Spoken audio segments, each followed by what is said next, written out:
ओळखलं का मला? मी सावी, तुमची सावी. माझा जन्म सातारा जिल्ह्यातील छोट्याशा नायगाव या गावी झाला. माझ्या आईचं नाव लक्ष्मीबाई, माझ्या वडिलांचं नाव खंडोबा नेवसे पाटील. अरे मी पाटलाची पोर म्हटल्यानंतर मला सगळ्या गोष्टीची मुभा होती. परकर पोलकर घालून मी गावभर हुंदडत होती.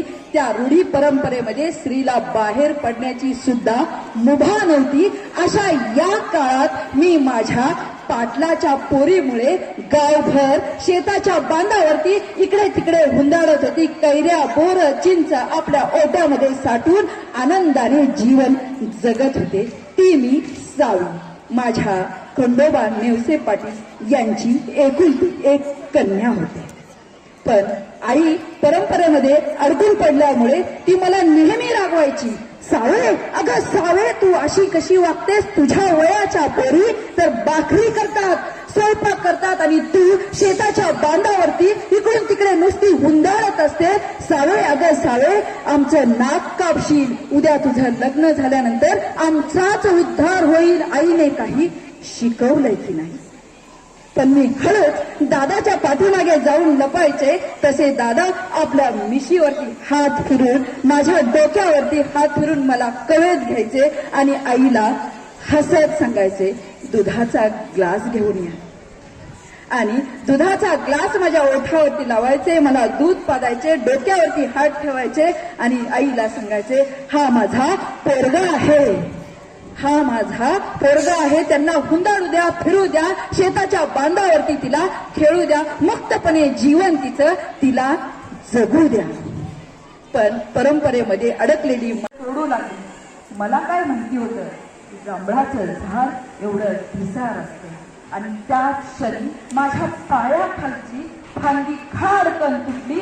तशी माझ्या ओटा निसटला आणि सगळे जांभळं खाली पडले. मी वरती फांदीला घेऊन लटकत राहिले आणि ओरडत राहिले, आई वाचव, आई मी पडले, आई वाचव. तशी आई माझी धावत आली, पण ती एकटी आली नाही हो. ती सोबत आपल्या दादांना घेऊन आली आणि आल्या बरोबर मला म्हटली, बघा तुमचं ध्यान, म्हणूनच मी सांगते की पोरीचे 2चे 4 हात करा आणि तिला लवकरात लग्न करून टाका. कारण एखादा जर अवयव तिने मोडला तर आयुष्यभर मोडक्या अवयवाने तिला आपल्याला सांभाळावं लागेल. तुम्ही माझं थोडंसं ऐका. दादा हसले. त्यांनी बैलगाडी घेऊन आले आणि गाडीवर चढून अलगद मला फांदीवरून खाली आपल्या कुशीत घेऊन आले आणि गाडीत बसून आपल्या वाड्यावर घेऊन आले. वाड्याच्या अंगणात मला त्यांनी एखाद्या बाहुलीप्रमाणे सोडलं आणि तिथूनच दादांची रवानगी झाली ती पुण्याच्या दिशेने. दादा 4 दिवसांनी परत आले. ते नायगावला आले आणि गाडीची बैल सोडता सोडताच आमच्या गोठ्यामधूनच आवाज दिला, पाटलीनबाई, ऐकलं का पाटलीनबाई, मी सावीचं लग्न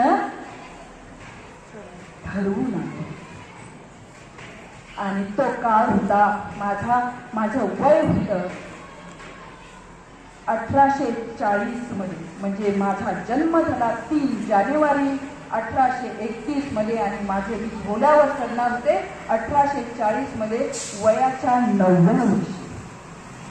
माझ्या समोर माझा धनी म्हणून येणार होता, तो वयाच्या 13व्या वर्षाचा होता आणि पुण्यातलं स्थळ मिळणार होतं.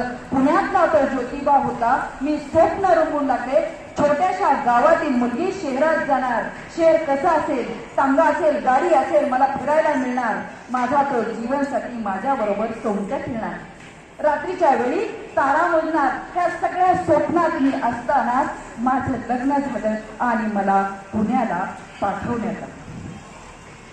जे स्वप्न मी पाहत होते, पुण्याला आल्यानंतर मला कुठेच खेळणी दिसली नाही, कुठेच सोंगट्या दिसल्या नाही, कुठेच काही दिसलं नाही.